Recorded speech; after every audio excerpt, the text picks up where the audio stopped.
ಇವತ್ತು ಆರೋಗ್ಯ ಇಲಾಖೆಯವರು ಆರೋಗ್ಯ ಸೇತು ಕಾರ್ಯಕ್ರಮವನ್ನು ಲೋಕಾರ್ಪಣೆ ಮಾಡ್ತಾ ಇದ್ದಾರೆ. ಈ ಆರೋಗ್ಯ ಸೇತು ಕಾರ್ಯಕ್ರಮದಲ್ಲಿ ಸಂಚಾರಿ ಆರೋಗ್ಯ ಘಟಕಗಳ ಲೋಕಾರ್ಪಣೆ ಮಾಡತಕ್ಕಂಥ ಕಾರ್ಯಕ್ರಮ ಇದು. ನಾನು ಅತ್ಯಂತ ಸಂತೋಷದಿಂದ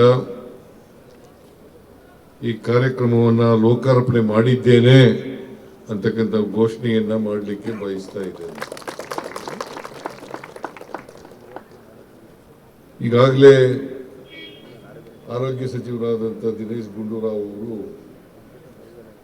ಈ ಕಾರ್ಯಕ್ರಮದ ಬಗ್ಗೆ ವಿವರಣೆಯನ್ನು ಕೊಟ್ಟಿದ್ದಾರೆ. ಇಲ್ಲಿ ಆರೋಗ್ಯ ಸೇವೆ ಕೊಡಲಿಕ್ಕೆ ಆಗ್ತಾ ಇಲ್ಲ, ಸಂಪರ್ಕ ತೊಂದರೆ ಇದೆ ಅಂತ ಕಡೆಗಳಲ್ಲಿ ಅಂತ ಜನರಿಗೆ ಆರೋಗ್ಯ ಸೇವೆಯನ್ನು ಕೊಡ್ತಕ್ಕಂಥ ಕೆಲಸವನ್ನು ಮಾಡ್ತಾ ಇರ್ತಕ್ಕಂಥದ್ದು ಇದು. ಹಿಂದೆ ನಾವು ಆಂಬುಲೆನ್ಸ್ಗಳನ್ನು ಮಾಡ್ತಾ ಇದ್ದೋ. ಆಂಬುಲೆನ್ಸ್ಗಳಿಗೆ 2,09,000 ರೂಪಾಯಿ ಖರ್ಚು, 90,000 ರೂಪಾಯಿ ಖರ್ಚಾಯ್ತು. 2.9 2,90,000 ರೂಪಾಯಿಗಳು ಖರ್ಚಾಗ್ತಾ ಇದೆ. ಇದನ್ನು ಮಾಡಿರೋದ್ರಿಂದ 1,60,000 ರೂಪಾಯಿ ಖರ್ಚಾಗ್ತದೆ. ಅಂದರೆ ಸುಮಾರು ಅರ್ಧದಷ್ಟು ಕಡಿಮೆ ಆಗ್ತದೆ ಖರ್ಚು. ಜೊತೆಗೆ ಸೇವೆ ಜಾಸ್ತಿ ಆಗ್ತದೆ. ಒಬ್ಬ ಡಾಕ್ಟರ್ ಇರ್ತಾರೆ, ಒಬ್ಬರು ಟೆಕ್ನಿಷಿಯನ್ ಇರ್ತಾರೆ, ಒಬ್ಬರು ನರ್ಸ್ ಇರ್ತಾರೆ. ಮತ್ತೆ ತಪಾಸಣೆ ಮಾಡ್ತಕ್ಕಂಥದ್ದು ಕೂಡ ನಡೀತದೆ. ತಪಾಸಣೆ ಮಾಡಿ ಚಿಕಿತ್ಸೆ ಕೊಡ್ತಕ್ಕಂಥ ಕೆಲಸವನ್ನು ಕೂಡ ಮಾಡ್ತಾರೆ. ಅದರಿಂದ ಇದು ಸಾಮಾನ್ಯವಾಗಿ ದೂರದ ಊರುಗಳಿಗೆ ಇಲ್ಲಿ ಸಂಪರ್ಕ ವ್ಯವಸ್ಥೆ ಇರೋದಿಲ್ಲ. ಆಮೇಲೆ ಬೆಟ್ಟ ಗುಡ್ಡ ಪ್ರದೇಶಗಳಲ್ಲಿ ಇದನ್ನ ಮಾಡ್ತಕ್ಕಂಥದ್ದನ್ನು ಮಾಡ್ತಾರೆ.